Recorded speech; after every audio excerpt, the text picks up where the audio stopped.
Ya, untuk acara selanjutnya yaitu kalau sesuai jadwal kita break di jam 21.15 ya. Jadi agenda selanjutnya yaitu pencerahan yang insya Allah akan disampaikan langsung oleh sebelum kita. Kepadanya waktu dan tempat Bung Suranto, saya persilakan. Aplaus dong Bung Suranto. Baik, terima kasih panitia.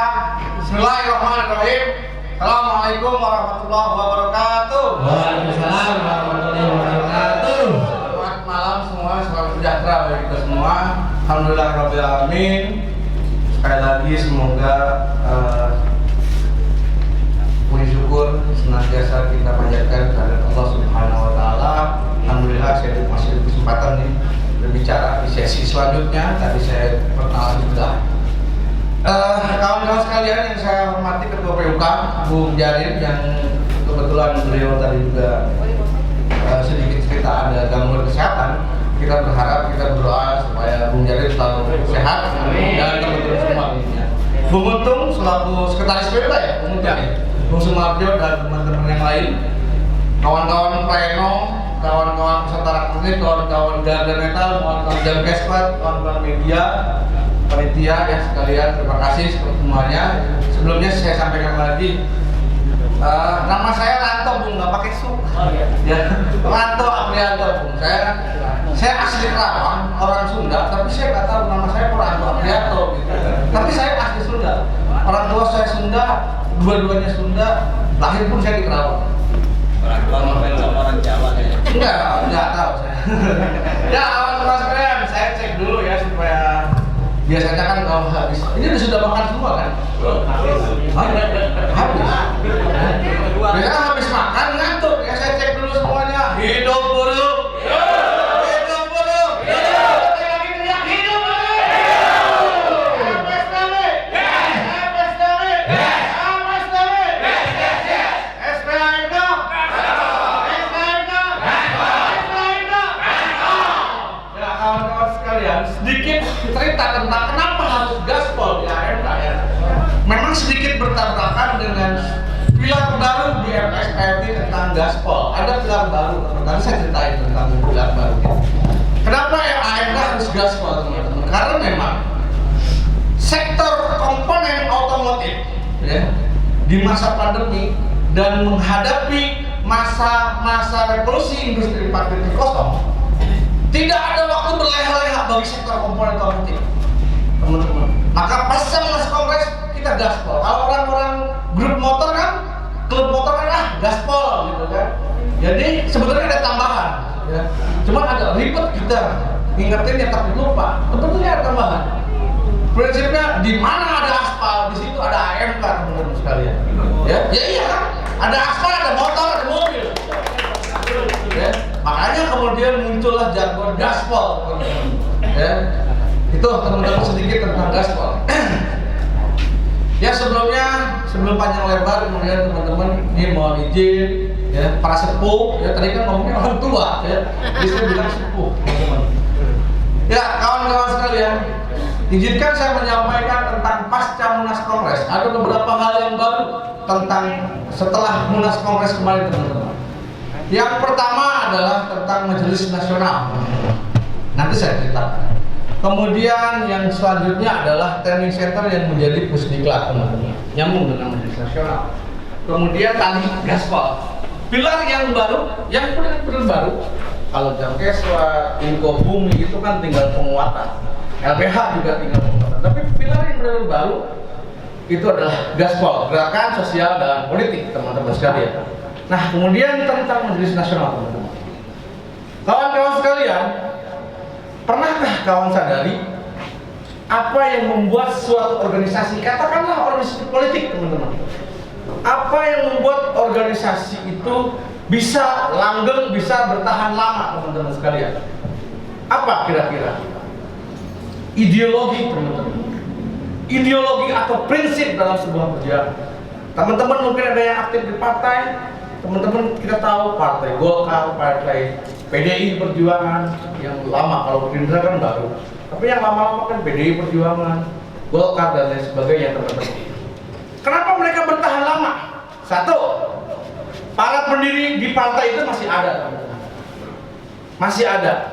Yang kedua yang paling kuat selain pendiri adalah ideologi yang ditanamkan dari awal berdirinya itu organisasi sampai hari ini, teman-teman.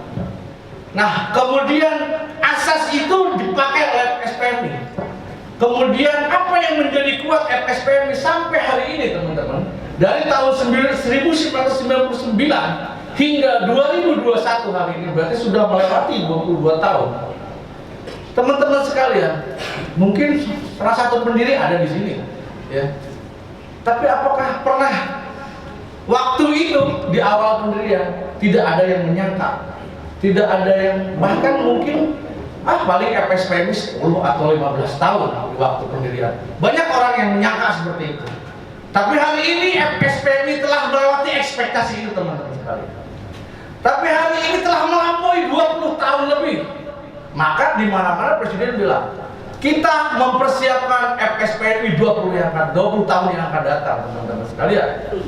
Karena kita sudah melewati itu. Karena memang di Indonesia organisasi itu kalau memang tidak kuat dalam bertahan, dalam mempertahankan ideologi, teman-teman sekalian, ideologi sebuah perjuangan itu hanya paling berbanter adalah 15 tahun. Bisa cek, teman-teman, organisasi apapun, politik dan lain sebagainya.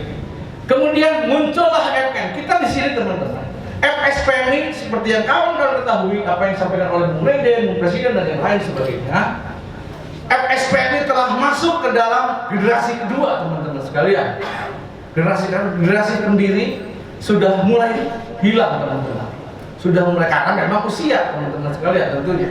Namun untuk mempertahankan FSPMI hingga 20 tahun yang akan datang, maka butuh penanaman ideologi hingga sampai ke akar-akar ke bawah, teman-teman sekalian. Maka disitulah muncullah MN untuk memperkuat ideologi kita sebagai buruh, ideologi perjuangan. Teman-teman paham ideologinya perjuangan yang ditanamkan oleh awalnya adalah oleh pendiri Soekarno, kan? Mantan Presiden Indonesia. Itu kan karena ideologinya sampai sekarang.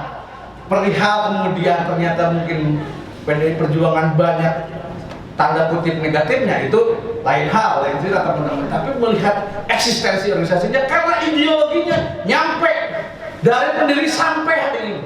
Dan itulah kita pakai di FSPM ini melalui Majelis Nasional. Karena Majelis Nasional di dalamnya ada beberapa orang pendiri langsung, kemudian nyambung dengan Pusdiklat, teman-teman. Nyambung dengan Pusdiklat, Pusat Pendidikan Latihan, yang memang itu dicetak, itu sengaja dibuat sampai miliaran rupiah.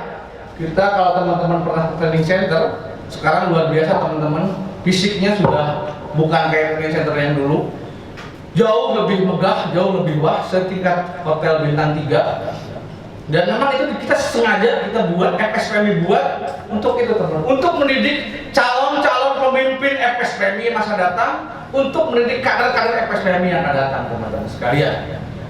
Kemudian izinkan saya menyampaikan sebuah tantangan, teman-teman, ke depan. Tadi mungkin sudah banyak disampaikan. Apa sih tantangan kita sebagai buruh ke depan, teman-teman sekalian? Yang jelas, yang sudah ada depan mata kita, COVID-19 itu tantangan tersendiri bagi kita, kawan-kawan. Dilarangnya itu, teman-teman. Ya. COVID-19 di awal tahun 2020 kita tahu sendiri, ya. Satu-satunya wabah mungkin yang kemudian ulang tahun di 2021 ini, ya, teman-teman. COVID-19. COVID-19 hadir datang praktis meluluhlantakan perekonomian, teman-teman sekalian. Saya nggak tahu kalau di sini seperti apa. Di daerah Jawa Barat, teman-teman, di tempat saya bekerja pun selama kurang lebih 2 bulan praktis off, tidak ada kegiatan karena memang faktor COVID-19 itu yang kemudian meluluhlantakan perekonomian, teman-teman sekalian. Tentu itu menjadi masalah tersendiri bagi kita. Kemudian apalagi? Ditambah Undang-Undang 11 nomor 2020, teman-teman, tentang Cipta Kerja, teman-teman, yang sampai hari ini hanya FSPMI yang masih berdiri tegak, hanya FSPMI KSPI yang masih berdiri tegak untuk melawan itu Omnibus Law, teman-teman sekalian. Tadi disampaikan mulai minggu depan JR, Judicial Review, itu akan sudah mulai disidangkan kembali, teman-teman sekalian. tentang cipta kerja teman-teman. Sudah tidak perlu saya jelaskan kali ya, teman-teman paham ya. Tentang pesangon, tentang kontrak yang dibebaskan. Dulu bukankah teman-teman saya pikir ada nggak di sini XX outsourcing atau XX kontrak yang berkepanjangan? Di sini ada nggak? Nggak ada. Ada nggak teman-teman? Tidak ada ya teman-teman. Dulu teman-teman sekalian, kita berjuang dengan cara gerbek pabrik Bekasi Kerawang. Dalam waktu 1 tahun 13.000 buruh statusnya berubah menjadi karyawan tetap dalam hanya waktu 1 tahun teman-teman, yang bertahun-tahun outsourcing, bertahun-tahun kontrak. Itu 2012, 9 tahun yang kemudian hari ini pemerintah membuka kembali keran pelanggaran tentang status pekerjaan outsourcing bebas. Dulu hanya dibatasi 5, sekarang bebas, tidak ada batasan tentang jenis pekerjaan. Tentang PKWTT teman-teman sekalian, bebas sebulan, 2 bulan itu bebas teman-teman sekalian. Nah teman-teman sekalian, apakah teman-teman sadar kemudian siapakah di balik Omnibus Law teman-teman sekalian? Para pengusaha teman-teman, para pengusaha ya. Para pengusaha, pesanan para pengusaha, kemudian muncullah itu Omnibus Law teman-teman sekalian. Karena memang praktis, ayat-ayat pasal-pasal di dalamnya hampir tidak ada yang kemudian berpihak kepada kita sebagai buruh. Kemudian masalahnya apa Bu? Tantangannya kemudian apa teman-teman sekalian? Yang kita hadapi sebagai buruh, teman-teman, ini baru 2 ya, tentang Omnibus Law sama COVID-19, baru 2 teman-teman. Sebagai buruh, teman-teman ini FEMI ini kan Jepang ya? Jepang kan? Jepang. Kita tahu Jepang dan sudah lama juga kan, sama perusahaan tempat saya bekerja pun Jepang. Kita tahu perusahaan Jepang memang biasanya aware, peduli terhadap kesejahteraan, terhadap kesehatan, karena memang sudah lama di Indonesia, sudah paham dengan adat sosial budaya di Indonesia teman-teman. Tapi karena Omnibus Law kemudian apa yang terjadi? Terjadilah setelah munculnya Omnibus Law, terjadilah sistem persaingan industri yang tidak sehat teman-teman sekalian. Teman-teman tahu, setelah Omnibus Law disahkan, kurang lebih 130 negara, 130 investor siap masuk ke Indonesia teman-teman. Siap masuk untuk membuka pabrik-pabrik baru. Memang di sisi lain merekrut pekerja, buka pekerjaan, tapi sisi lain kemudian memiskinkan buruh teman-teman sekalian. Nah, apa kemudian terjadi? Persaingan yang tidak sehat. Karpet merah yang digelar oleh pengusaha untuk karpet merah yang digelar oleh pemerintah untuk para pengusaha yang berasal dari negeri Cina, teman-teman sekalian. Apa yang terjadi? Karena persaingan yang tidak sehat, maka Jepang kan dia mau eksis sebagai pengusaha, teman-teman. Jepang sebagai pengusaha dia tidak mau kalah. Akhirnya apa? Mau tidak mau, suka tidak suka, dia pakai itu Omnibus Law. Meskipun secara keuangan, secara finansial, mungkin dia mampu lebih dari Omnibus Law. Tapi karena yang dia hadapi, sistem usaha, sistem persaingan yang tidak sehat, dia harus bertahan dong sebagai pengusaha puluhan tahun ke depan. Kalau dia dihadapi seperti itu, dia tidak mengikuti usaha seperti itu, kelar sebagai pengusaha. Itulah yang kemudian terjadi teman-teman sekalian. Satu lagi tentang revolusi industri 4.0 teman-teman sekalian. Tadi disampaikan oleh Presiden 2035 mobil listrik itu harus mulai. Tentu kan bukan 2035-nya teman-teman sekalian. Tentu pengusaha-pengusaha seperti tempat saya bekerja memproduksi part-part yang berkaitan dengan transmisi teman-teman. Mobil listrik itu kan perubahan yang paling utama adalah tentang sistem bahan bakar. Yang awalnya sistem bahan bakar konvensional BBM berubah menjadi listrik. Praktis akan banyak komponen yang hilang teman-teman. Termasuk tempat saya bekerja akan hilang karena kan saya bagian transmisi. Ketika mesin bahan bakar yang menggunakan listrik, transmisi akan berubah. Tapi kan bagi pengusaha pun melihat ini sebuah tantangan ke depan. Bagi pengusaha, dia harus putar otak, dia harus berinovasi. bagaimana caranya agar menghadapi tantangan ini dia bisa tetap eksis. Apa yang terjadi? Apa yang kemudian dia butuhkan, teman-teman? 2035 itu apa? Yang paling utama bagi dia? Modal, teman-teman sekalian. Bagi pengusaha untuk menghadapi tantangan tersebut, modal yang dia butuhkan, teman-teman sekalian. Dan modal itu tentu dia harus cari tidak nanti 2030, tidak nanti 2035, mulai dari sekarang, teman-teman sekalian. Mulai dari sekarang dia harus berhemat, dia harus bersiap menghadapi semua itu. Maka nggak aneh, teman-teman, yang biasanya mungkin tadinya bonus 5,5, yang tadinya mungkin naik upah 500.000, 700.000, maka di tahun-tahun ke depan pasca Omnibus Law ini, teman-teman, mau tidak mau paling direduksi itu bonus, THR, upah dan lain sebagainya. Itu tantangan bagi kita, teman-teman sekalian. Karena kan di sisi lain bagi pengusaha, dia harus bersiap, dia harus berhemat, teman-teman. Ditambah lagi global, ya. Ini kan juga tantangan bagi pengusaha. Ditambah lagi COVID-19 yang masuk 2020 menghantam perekonomian.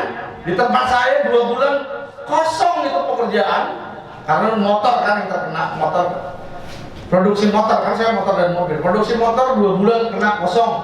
Lem khusus sepeda motor 2 roda. Tapi upah harus tetap naik. Teman-teman ada WFH nggak selama 2020? Ya, tidak ada, masih beruntung. Beberapa, bukan beberapa, ratusan pabrik di Kerawang, di Bekasi, ribuan bahkan. Itu 2 bulan Maret, April, ada juga Mei, Juni, itu kosong 2 bulan. Tapi kan di waktu itu THR harus tetap ada, gaji tetap ada. Apa yang terjadi? Yang tadinya perusahaan punya cadangan keuangan, akhirnya kan terpakai itu. Yang tadinya dia akan siap menghadapi tantangan revolusi industri 2035 tadi, akhirnya kan habis tuh. Bagi pengusaha dia kan harus kemudian berhemat. Apa kemudian bagi berhemat? Tadi reduksi kesejahteraan. Maka jangan heran agak lebih sulit, teman-teman, di tahun-tahun sekarang dan yang akan datang dalam memperjuangkan kesejahteraan, teman-teman sekalian. Ya, 2035 sudah siap-siap mereka. Kemudian bagi kita, teman-teman, bagi perusahaan, ya, berhemat yang paling efektif apa, teman-teman? Penghematan tool, penghematan dan sebagainya. Tapi yang paling efektif apa? Produktivitas, teman-teman sekalian. Bagi pengusaha, penghematan yang paling efektif adalah peningkatan produktivitas. Tapi di sisi lain bagi kita kerja, kita nggak bisa memilih semakin tua semakin nggak produktif, ya kan? Udah gitu pengurus serikat lagi kan? Wah, seperti produktif pisan gitu kan? Makin tua makin nggak produktif, teman-teman sekalian, itu fakta dan nggak usah dipungkiri, teman-teman. Tapi makin banyak kebutuhan, ya kan? Bagi pengusaha itu apa? Itu tantangan juga pengusaha. Maka hadirlah Omnibus Law, pesangon murah, teman-teman sekalian. Itulah maka disebut karpet merah yang digelar pemerintah oleh untuk para pengusaha, teman-teman sekalian. Tuh, teman-teman. Kemudian apa tantangan yang kemudian kita hadapi, teman-teman sekalian? Apalagi tentang masih revolusi industri 4.0, tentang robotisasi, teman-teman. Di NK kawasan Bekasi ada satu robot yang sudah terjadi. Satu robot menggantikan peran dan fungsi manusia 65 orang. Habis sudah satu aja, ya, satu aja itu. Di tempat di ICC, Asia Isuzu Casting Center, yang tadinya 6 orang diganti robot hanya butuh 1 orang, teman-teman sekalian. Itu fakta dan akan terjadi, teman-teman sekalian, robotisasi itu. Karena bagi pengusaha, robot mungkin lebih efektif. Rusak, buang, ganti. Lah manusia butuh tunjangan kesehatan, anaknya, istrinya, ya kan, dan lain sebagainya. Kemudian apa pesan yang ingin saya sampaikan, teman-teman? Sebelum itu, saya nyampaikan kembali kepada teman-teman tentang tantangan. Teman-teman mengenal sebuah disparitas upah. Perbedaan yang mencolok terhadap upah di tiap-tiap daerah. Tangerang dengan Kerawang, UMK Tangerang berapa? 4?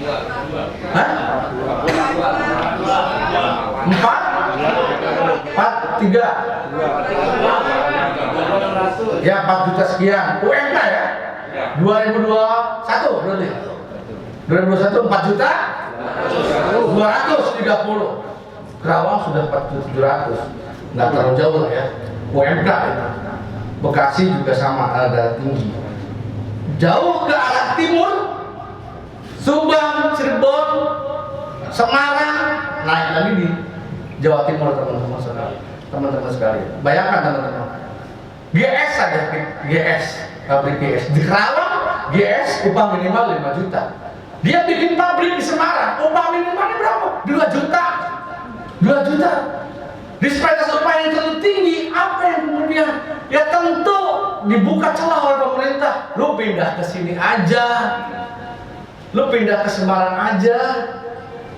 Kemudian tol Cipali sampai nembus Jawa Timur, ujung Jawa Timur, emang itu tol buat kita mudik? Kagak, orang mudik dilarang. Itu untuk mempermudah transportasi, mempersingkat jarak, teman-teman sekalian. Ya, teman-teman tahu Patimban Subang ya sudah membangun namanya pelabuhan internasional. Apa itu? Ya untuk mempersingkat jarak, teman-teman. Dulu ke Jakarta, ya kan, Tanjung Priok, terus ke bandara Soekarno-Hatta, Tangerang, teman-teman sekalian. Sekarang di Jawa Barat sudah ada bandara internasional, Majalengka ya. Di bandara Majalengka itu untuk apa? Untuk tadi mereduksi ongkos, teman-teman. Sekarang orang kan lebih cepat, jarak memang lebih jauh ke timur, tapi kan lebih cepat. Orang ke Bekasi, orang ke Jakarta, lebih cepat orang ke Jawa Tengah, teman-teman sekalian.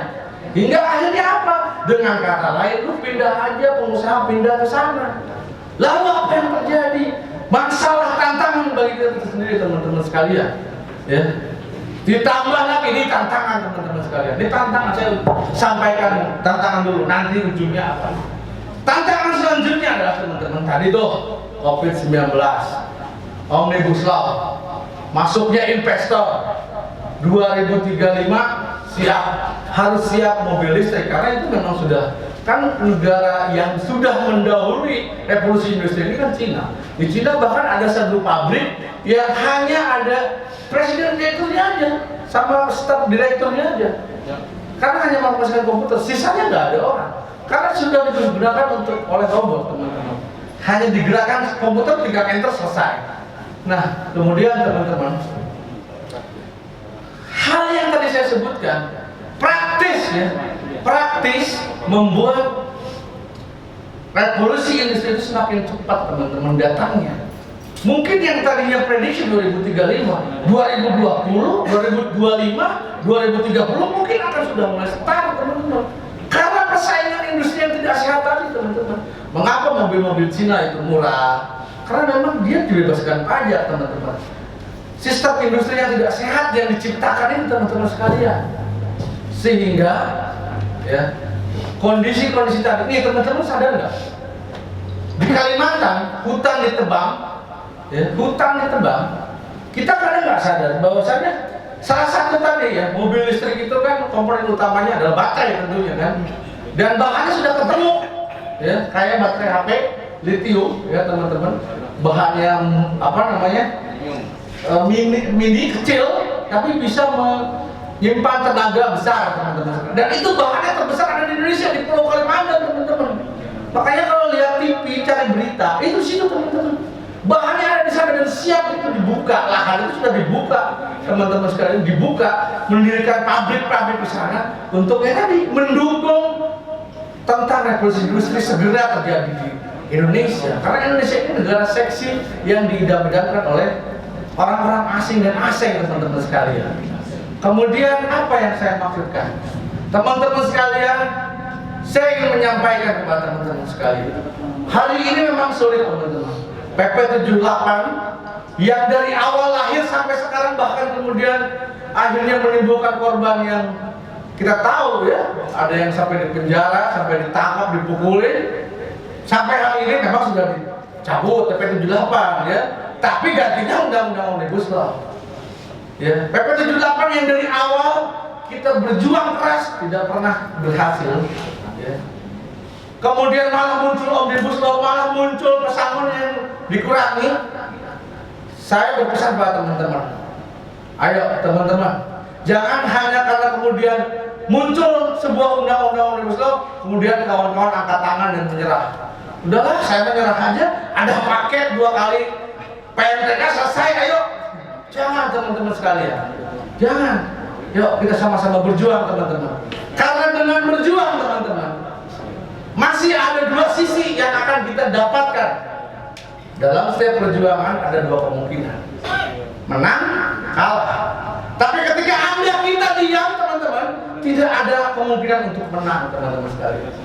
Maka dalam kesempatan kali ini saya menyampaikan teman-teman, ayo berjuang teman-teman sekalian. Memang hari ini sulit untuk berjuang. COVID-19 masih jadikan dasar oleh pemerintah untuk melarang aksi dan lain sebagainya teman-teman. Tapi tidak sampai di situ. Tidak kemudian kita berhenti di situ teman-teman sekalian. Kita masih bisa menggunakan karena tadi teknologi tadi teman-teman. Zoom, aksi virtual. Tapi sayangnya kesadaran kita lemah. Nah ini kemudian teman-teman yang menjadi tantangan tersendiri bagi kita. Ya, tantangan eksternal tadi sudah saya sebutkan. Tantangan internal di buruh, ya. Tadi Bu Pur kan menyebutkan, buruh itu sudah mungkin ada yang merasa nyaman, kayak bandul jam gitu kan. Pabrik rumah, berhenti sedikit di rumah sakit teman-teman sekalian. Tipes kan? Gitu. Ya. Nah, tantangan di internal buruh adalah demoralisasi buruh teman-teman. Apa itu? Malasnya buruh untuk berjuang, malasnya buruh untuk turun ke jalan, malasnya buruh untuk menyuarakan bahwa pentingnya perjuangan perlawanan terhadap kebijakan-kebijakan yang tidak pro terhadap buruh teman-teman sekalian. Itu yang menjadi tantangan internal di kita, internal di buruh. Ya. Buruh terpecah, buruh terkotak-kotak. Jangankan antar federasi, kadang-kadang satu PUK mau musik berantem. Ya, itu masalah bagi kita di internal kita teman-teman. Ya, maka di kita di Kerawang Bekasi itu sudah dalam menghadapi musik, setidaknya di internal kita sudah minta untuk setiap PUK kita panggil PC. Sebagai PC kita panggil PUK, lo mau musik konsolidasi, siapin musik lo bener-bener. Jangankan konsolidasi musik, PUK pun harus terkotak, harus terpisah-pisah, harus terkompetisi teman-teman sekalian. Itu tantangan bagi kita, teman-teman sekalian. Nah, tantangan-tantangan itu saya sampaikan kepada teman-teman. Pilihan ada teman-teman sekalian tentang masih kita bisa berjuang melalui aksi virtual, teman-teman sekalian. Cuman sayang, teman-teman nggak seneng lihat YouTube nyanyi kan, konten-konten lucu gitu kan. Ada perintah, ada instruksi aksi virtual, karena aksi virtual padahal enak di PUK masing-masing, di rumah masing-masing, ya. Tapi apa yang kemudian terjadi teman-teman? Tidak banyak yang berminat. Targetkan 1000, yang nonton paling 300. Itu pun ditinggal tidur paling, ya. Itu pun HP online, ya. Orangnya pergi kopi, orangnya pergi ke WC teman-teman. Tapi setidaknya kalau bagian online itu kan setidaknya ikut menyuarakan, karena memang di hari ini, di masa sekarang tidak banyak yang bisa kita lakukan teman-teman selain melalui perjuangan online tadi virtual. Tapi setidaknya teman-teman, dengan online tersebut pun kita masih bisa menunjukkan kepada dunia luar, kita masih bisa menunjukkan kepada pemerintah yang punya kuasa teman-teman, bahwa kita masih ada, bahwa FSMI masih melawan dengan cara yang bisa kita lakukan saat ini teman-teman. Meski hanya virtual teman-teman. Maka seperti kali ini saya menggugah teman-teman, kalau nextnya ke depan ada aksi, ada perintah aksi virtual, ikut teman-teman. Kalau kalian sibuk di LAN, bekerja, suruh istrimu, suruh anakmu yang bisa main HP untuk lihat itu teman-teman. Jangan suruh YouTube, anak kecil ya sama kayak saya. Saya udah punya anak SMP juga, agak gede. Kita kadang bangga, anak kita bisa YouTubean, bangga gitu. Kalau dia bisa pakai HP, buka internet, buka Facebook, buka Twitter, buka Instagram, kalau waktunya aksi virtual, perintahkan apa-apa teman-teman. Istrimu yang di rumah, perintahkan teman-teman sekalian. Kalau memang teman-teman lagi di pabrik, karena dengan banyaknya penonton, banyaknya pemirsa yang melihat, itu juga pun menjadi sebuah bahan pertimbangan bagi majelis hakim. Kan majelis hakim dalam mempertimbangkan itu kan kebijakan pemerintah yang kita gugat, teman-teman. Kalau kebijakan pemerintah itu kemudian hanya sekedar masyarakat, hanya sekedar anggota FSPMI yang jumlahnya kecil, maka majelis hakim tidak bisa mempertimbangkan, teman-teman. Tapi ketika semakin banyak, bahwa banyak orang yang menolak melalui aksi virtual, maka itu menjadi bahan pertimbangan yang lain bagi majelis hakim, teman-teman. Oh, berarti masyarakat Indonesia lebih banyak menolak. Dan kita berharap, meskipun sekali lagi kita tahu hakim mungkin bisa dikondisikan, teman-teman, tapi mulutmu, suaramu gak bisa dibungkam, teman-teman sekalian. Meskipun hakim bisa dikondisikan, tapi tanganmu, HP-mu, HP anakmu, HP istrimu, itu bisa kau kendalikan untuk menolak Omnibus Law melalui aksi virtual ke depan, teman-teman sekalian. Kan nggak panas-panasan, bisa sambil kopi. Kalau aksi ke lapangan, ya kan panas-panasan, makan susah, ke air susah, gitu kan, teman-teman. Maka sebenarnya saya ingin tanya, siap aksi virtual ke depan, teman-teman sekalian? Siap, kawan-kawan? Siap untuk terus berjuang, teman-teman sekalian? Hidup buruh!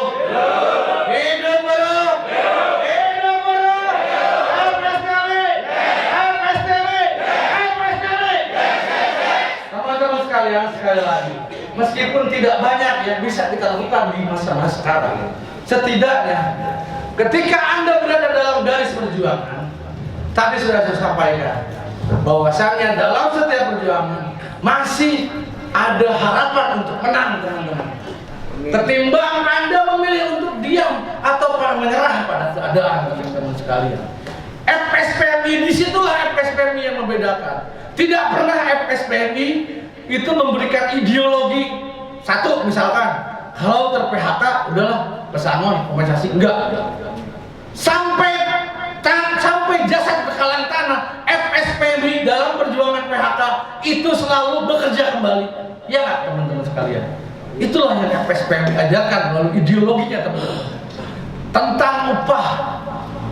Dalam kondisi apapun FSPMI tidak pernah mengajarkan udahlah nggak naik upah, nggak apa-apa kok udah gede. Tidak, karena upah adalah hal yang paling positif, hal yang paling sensitif bagi teman-teman, hal yang paling mendasar bagi buruh, teman-teman. Karena upah adalah urat nadi. Maka FSPMI dimanapun tentang upah harus naik upah, teman-teman. Gak ada upah bertahan atau malah turun, teman-teman. Meskipun naik tadi naiknya 70.000, 50.000, itu perjuangan, teman-teman sekalian, dan lain sebagainya, teman-teman. Maka dalam kesempatan kali ini sekali lagi saya menyampaikan, teman-teman sekalian, kita berjuang bersama-sama. Meskipun lubang untuk menang itu sempit, teman-teman sekalian, tapi tetap masih ada satu kesempatan bagi kita untuk memenangkan perjuangan ini, teman-teman. Teman-teman sekalian, bahwasanya memang perjuangan ini melelahkan, perjuangan ini panjang, teman-teman. Tapi tantangan yang tadi kita hadapi, teman-teman sekalian, ya.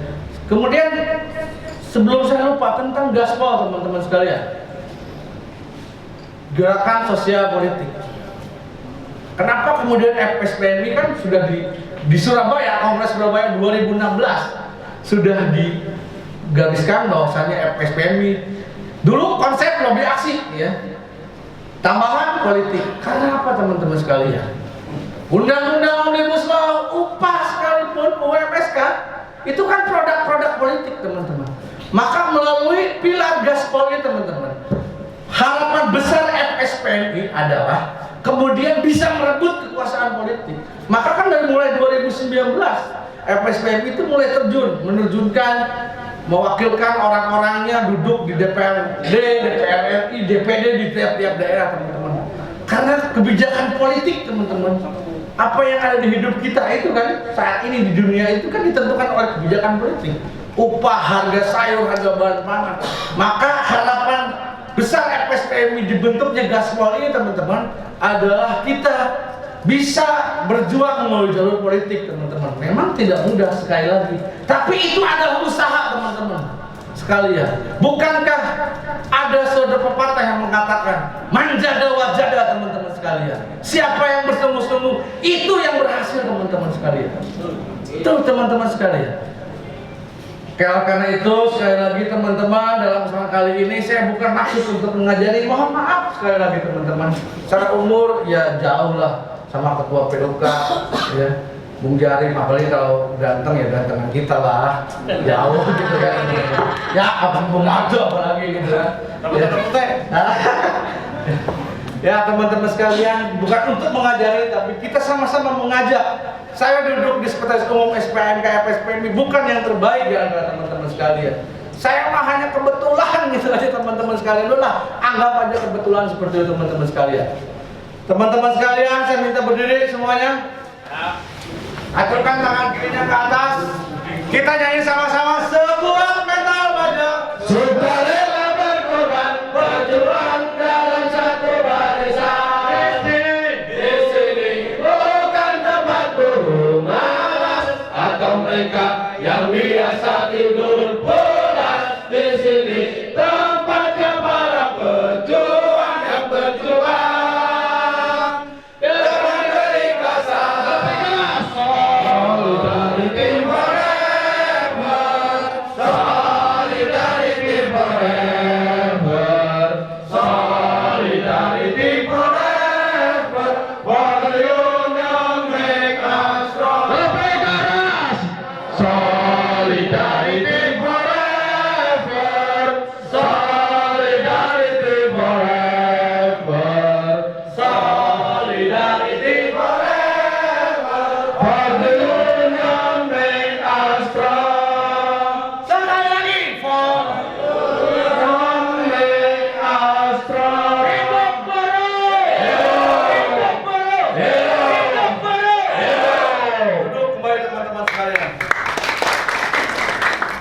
Terakhir teman-teman sekalian, keikhlasan. Yang berjuang dengan keikhlasan, jaga keikhlasan teman-teman. Apa artinya keikhlasan? Sama halnya dengan surat Al-Ikhlas. Tidak ada kata-kata ikhlas di dalamnya teman-teman. Tapi itulah ikhlas teman-teman sekalian. Ikhlas dalam berjuang tanpa pamrih teman-teman. Untuk siapa? Sekali lagi, perjuangan ini kalaupun bukan Anda yang menikmati, bukan Bung Marjo yang menikmati, setidaknya anak cucu Bung Marjo, anak cucu Bung Jarim, anak cucu Anda semua yang menikmati itu. Apakah teman-teman rela? Teman-teman, saya yakin kalau Bung Marjo, anak pasti udah tua ya, udah cucu ya Bung Marjo.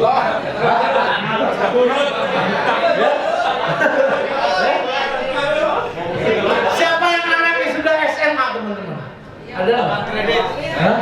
Sudah kuliah ya, udah SMA. Teman-teman ngejokolain anak sama saya juga. Tapi anak saya dua ber SMP yang paling gede. Kita nyekolin anak teman-teman, kan biayanya nggak kecil ya, nggak murah. Apakah kita rela kemudian capek-capek kita sekolahin anak kita teman-teman sampai SMP, sampai SMA, sampai kuliah, yang nanti kedepannya hanya untuk menjadi tenaga kerja outsourcing teman-teman sekalian. Apakah kita rela teman-teman? Maka hari ini teman-teman sekalian, sebelum waktu itu berakhir, hari ini kita berjuang teman-teman sekalian. Meskipun perjuangan itu terasa sulit, meskipun perjuangan itu terasa berat, tapi sekali lagi setidaknya teman-teman ketika teman-teman bismillah melangkahkan kaki di garis perjuangan, maka masih ada satu kesempatan untuk terus berjuang teman-teman. Sebelum matahari terbit dari sebelah timur, sebelum matahari terbit dari sebelah barat, tenggelam di sebelah timur, artinya kebalikan. Sebelum napas lepas dari badan, maka selama itu kita masih ada kesempatan untuk terus berjuang teman-teman sekalian. Demikian teman-teman sekalian, saya hanya bisa menyampaikan, saya hanya bisa mengajak, mari kita berjuang bersama-sama untuk menolak Omnibus Law teman-teman sekalian. Siap untuk bergerakan, siap untuk berjuang, hidup buruh, hidup buruh, hidup MSPMI, MSPMI, MSPMI, MSPMI, STNK, Gaspol, terima kasih teman-teman, aplaus buat teman-teman semua. Terima kasih dari saya. Assalamualaikum warahmatullahi wabarakatuh. Waalaikumsalam.